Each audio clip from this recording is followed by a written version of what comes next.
terjadinya gangguan kepribadian terhadap orang tersebut.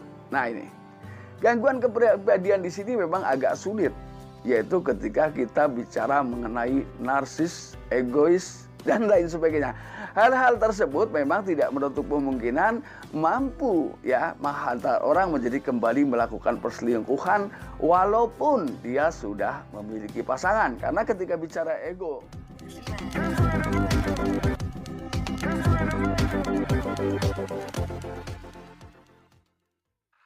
Assalamualaikum warahmatullahi wabarakatuh. Kembali lagi bersama saya Kang Kumis. Kali ini Kang Kumis kembali menemani Anda tentunya di channel Kang Kumis, channel yang selalu membahas seputar permasalahan rumah tangga, percintaan, hingga masalah perselingkuhan. Nah, pada kesempatan kali ini Kang Kumis ingin membahas mengenai 5 hal yang harus Anda pahami ya, kenapa wanita bisa selingkuh setelah menikah. Padahal tentunya apa hal-hal yang sebelumnya tidak ia dapat sebelum menikah, tentunya setelah ia menikah ia dapatkan semuanya. Nah, ini tentunya nggak berlebihan ketika kita ingin tahu apa sih sebetulnya. Nah, karena ketika kita tahu masalahnya, maka setidaknya ketika kita sudah masuk ke jenjang rumah tangga, kita bisa mengantisipasi dan pasangan kita terhindar dari sebuah perselingkuhan, dan kita hidup di tengah rumah tangga yang jauh lebih baik dan harmonis hingga akhir usia. Nah, sahabat, namun sebelum lanjut ke topik, nggak ada salahnya silahkan Anda subscribe, like, dan komen di channel Kang Kumis agar Anda tidak ketinggalan info dan kabar serta update terbaru bersama Kang Kumis tentunya. Nah, kira-kira hal apa saja ya? Hal apa saja yang bisa kita ketahui agar pasangan kita ini bisa diminimalisir untuk melakukan perselingkuhan, atau setidaknya kita berhasil menutup pintu-pintu perselingkuhan terhadap pasangan kita atau orang-orang yang kita cintai. Yang pertama adalah kecanduan. Nah ini perlu kita pahami betul bahwa kalau sudah bicara kecanduan memang sulit ya. Namun setidaknya ketika kita menjadi seorang pasangan yang baik, perlahan kita bisa memahami hal-hal yang membuat ia kecanduan. Nah, ketika kecanduan ini adalah hal-hal yang baik, maka biarkan ya. Ini. Namun ketika kecanduan ini adalah bukan hal-hal yang baik untuk menjaga keharmonisan rumah tangga Anda, seyogianya Anda bisa bicara secara perlahan. Karena kembali lagi, karena ketika pergaulan Anda ya, hubungan Anda dengan pasangan Anda selalu baik, maka pergaulan Anda dengan istri Anda otomatis akan terjaga. Nah, ketika komunikasi dengan baik ini selalu bisa Anda jalani, maka secara otomatis Anda bisa merubah secara perlahan kebiasaan pasangan Anda. Artinya ketika tadinya kecanduan untuk hal-hal yang tidak baik, bisa Anda arahkan secara perlahan walaupun tidak langsung 100%. Ini langkah yang harus Anda lakukan untuk menghindari hal tersebut. Ini yang pertama. Kemudian yang kedua, ini memang cukup sulit. Nah, kenapa seorang wanita ini kok tetap selingkuh padahal ia sudah punya pasangan? Ini adalah pertanyaan yang menurutnya adalah aneh secara umum, tapi kenyataannya memang bukan hal yang aneh.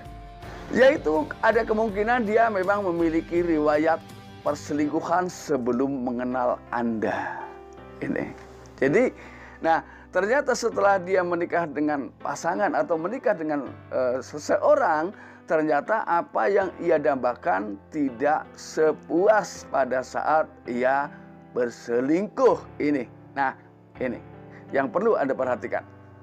Makanya sering saya katakan bahwa untuk diskusi masalah bagaimana menciptakan keintiman di tengah rumah tangga kita, itu bukanlah hal yang sepele. Jadi jangan menganggap itu bukan hal penting. Karena ketika terjadi komunikasi yang baik, terjadi diskusi yang baik antara Anda dengan pasangan Anda, tentunya hal-hal yang membuat kenapa dia tidak merasa puas bisa Anda tanyakan. Lalu Anda cari solusinya sama-sama. Nah, biasanya ketidakpuasan dan kebosanan ini mendominasi seseorang untuk melakukan perselingkuhan. Ini yang usahakan kita menghindar ya, atau mencari hal-hal lain yang bisa mengusir kebosanan ya, mengusir kejenuhan di tengah kehidupan rumah tangga Anda, serta menciptakan hal-hal baru agar pasangan Anda merasa banyak hal yang sesuai selera maksudnya. Kemudian yang ketiga adalah terjadinya gangguan kepribadian kepada Kemudian yang ketiga adalah terjadinya gangguan kepribadian terhadap orang tersebut. Nah ini, gangguan kepribadian di sini memang agak sulit, yaitu ketika kita bicara mengenai narsis, egois, dan lain sebagainya. Hal-hal tersebut memang tidak menutup kemungkinan mampu ya menghantar orang menjadi kembali melakukan perselingkuhan walaupun dia sudah memiliki pasangan. Karena ketika bicara ego, ini sulit. Ya, makanya tidaklah berlebihan ketika orang bijak mengatakan bahwa orang yang sukses, orang yang berhasil adalah orang yang mampu mengalahkan atau menepis ego sendiri. Nah ini kuncinya. Jadi ketika kita ingin sukses, maka turunkan ego kita, tingkatkan kepercayaan diri. Kepercayaan diri sini tentunya diimbangi dengan semangat. Jadi kepercayaan diri di sini adalah bukan ego, ya, tapi keyakinan. Bukan ego, itu beda. Kalau ego itu berarti nggak mau mendengar nasihat orang lain, termasuk salah satunya ini. Kemudian yang keempat adalah trauma. Trauma masa kecil. Ini ketika kita bicara trauma masa kecil biasanya sudah begitu kuat tertanam di dalam diri seseorang, maka sulitlah dihilangkan. Ya, mungkin masa kecil dia sering melihat hal-hal yang tidak sepantasnya ia saksikan di tengah kehidupan rumah tangganya. Ya, bahkan karena seringnya menjadi tertanam di dalam jiwa sehingga dia seakan-akan sudah mulai terbentuk karena sesuai dengan lingkungan pergaulan. Ini. Kemudian yang kelima adalah gagal mendapatkan apa yang ia inginkan selama ini. Tentunya sebelum kita menikah, sebelum kita masuk ke jenjang kehidupan rumah tangga, banyak hal yang ia impikan, banyak hal yang ia damba-dambakan yang bisa ia dapat nanti setelah menikah.